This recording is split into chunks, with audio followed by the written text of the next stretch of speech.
Gun violence and political violence in this country is a tragedy, not just because we have become so numb to it, seeing it as commonplace at this point, but because it is a choice by our leaders, a policy choice, a policy failure to see the epidemic of gun violence plague our nation. And it is because Donald Trump and the Republican Party views politics as theater. They do not care about your life, and they make it very clear with the people they put in charge, the people they have run our country. And it is that plan that Donald Trump has put in place that is exposed and has backfired on him tonight after Charlie Kirk's death. We are going to get into it all and how Donald Trump's failures have been revealed. But first, I want to start with one of the most disingenuous responses to Charlie Kirk's death, Nancy Mace, who said this.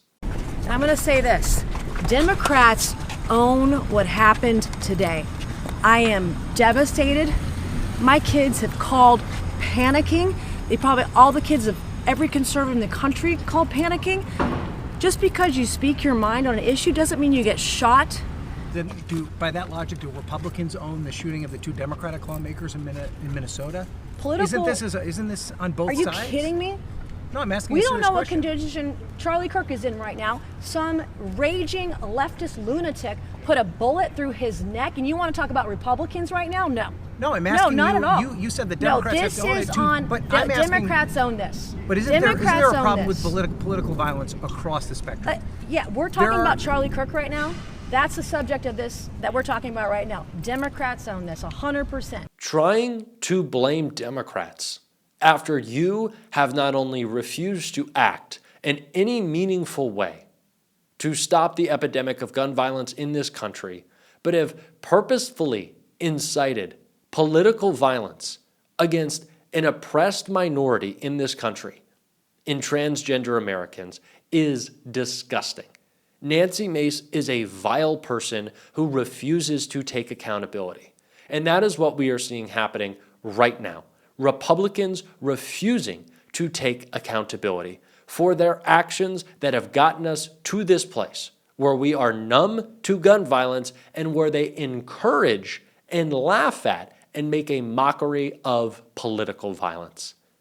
They did not care for the lawmakers in Minnesota who were threatened and lost their lives. They didn't, not even a little bit. They don't care about political violence. They care about what is politically expedient. And that was revealed in how Donald Trump's plans have all backfired. But first, I want to hear a real response, and that was from AOC right here. Women, of people across this country, to ensure that guns and firearms do not get in the hands of people who are going to use them against human beings, period. Domestic violence is one of the highest indicators of whether a person is going to kill someone else with a gun or not. There are so many other indicators, and I think it is so deeply important that when a politician tries to blame words for inaction, they need to look at their action and their record.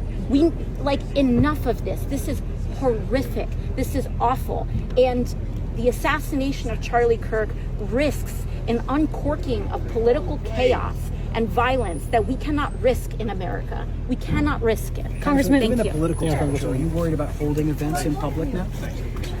I think that, of course, it's a natural consequence to see this and to be worried about this. And I think, but what is most important is the fact that we've gotten to this place, and we need to figure out what we can do to ensure that every American can feel safe going to a public event. Thank you. Thank you, Congresswoman.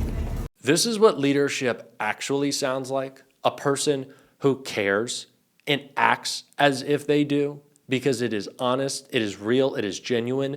AOC is not trying to spin a narrative that she thinks will be politically helpful. But that is what we have seen so much from this administration.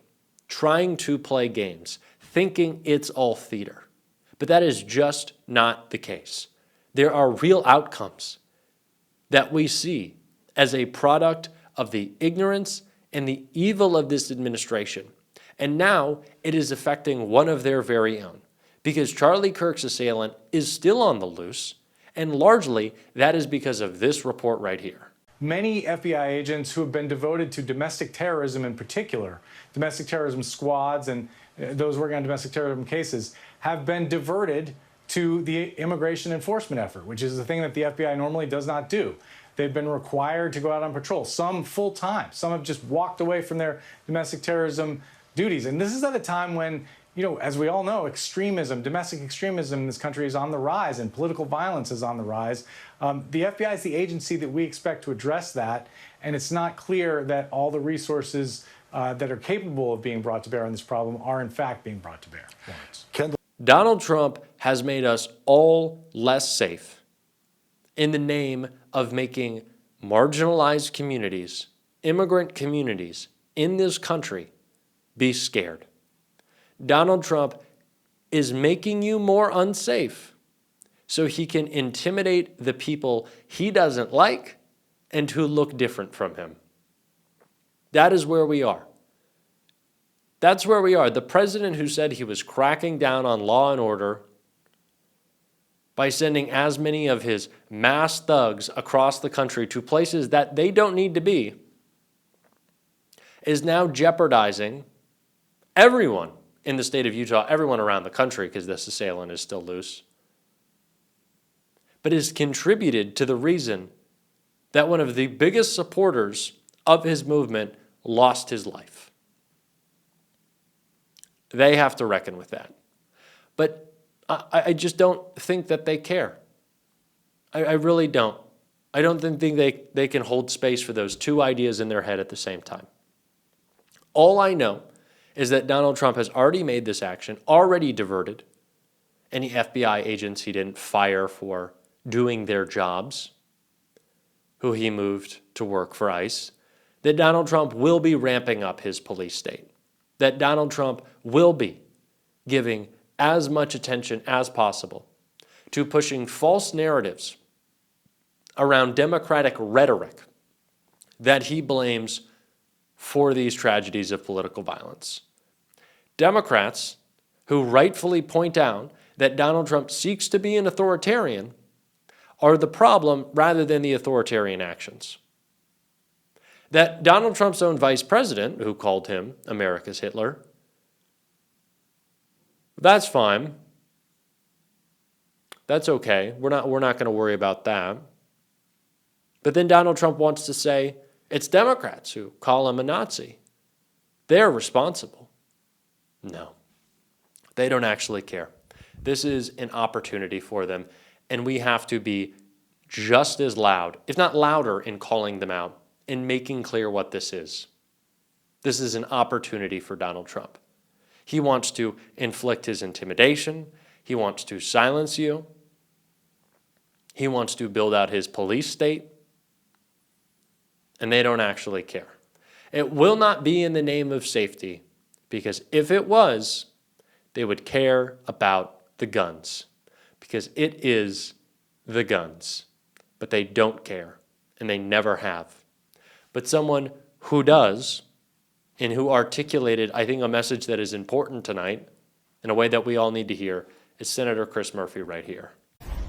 We are, of course, following the breaking news out of Utah right now. And I just want to sort of clarify where we are right now. There was back and forth about whether a suspect, a person of interest, or a subject had been apprehended. There was an individual in custody. Just moments ago, we got information from FBI Director Kash Patel that that person has been released after an interrogation by law enforcement, which would lead one to conclude that the suspect, whoever pulled this off, whoever committed this heinous act, is at large presently at the moment. We are, of course, going to continue following this situation. I want to bring in Senator Chris Murphy, Democrat of the state of Connecticut. He has, of course, experienced horrific gun violence in his own state and is author of the book, The Violence Inside Us, A Brief History of an Ongoing American Tragedy. Senator, I wish that we did not have such regular occasions to speak in the aftermath of something, a wrenching and horrible act of violence, but we are here again. Your thoughts about what we have seen happen today? Yeah, I mean, the first thing I think about is Charlie Kirk's family, having spent way too much time with the sons and daughters and mothers and fathers of those who have fallen from gun violence. there's just no words to describe what they're going through right now. Nobody should have to live through this horror. But I'm certainly thinking about the quickening pace of political violence in this country. In an extraordinarily short amount of time, you've seen the murder of state legislators in Minnesota, attempted assassinations of the President of the United States. Obviously, January 6th still lives in our very present memory. And we've got to have a conversation about how we draw a line here. And we can't afford to argue who's more at risk, the right or the left. The fact of the matter is the shots are being fired at political figures, whether they are Republicans or Democrats. There has been a permissiveness about political violence, and I do think the President of the United States has to answer for the way in which he has created that culture of permissiveness. But there have been elements of the left who have lionized and celebrated violence as well. And this is a moment for everybody to assess where we are and recognize that our entire democratic experiment is going to crumble if people don't believe that they're safe when they express their political views. Yeah, that's very foundational. I just want to note here, and we've been noting it tonight, that we don't yet know who did this. We don't know their motives. And it very well may be, as was the case, I think, in the wake of the attempted assassination of Donald Trump, that those motives or politics were illegible, inscrutable, something of a black box. And that's part of the context here.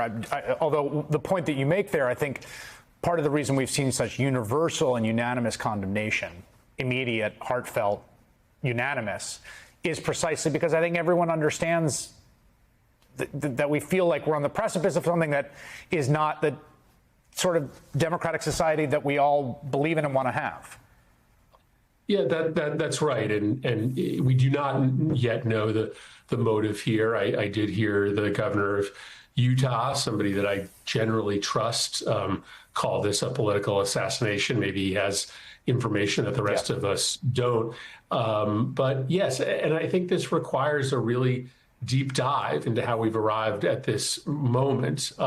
It is about the celebration of violence that happens, the rationalization of violence, but it's also about a country where political identity has become really ahistorically central to the way in which we wake up every day and find meaning and purpose. And I will not be silent. I will not have the intimidation that Donald Trump will seek to be used against me. Not going to let that happen. We're going to keep calling him out on this show. And if you want to support that, as always, you can hit that subscribe button, leave a like on this video. And if you stuck around to the end, drop a blue heart in the comments. And until next time, I'll see you soon.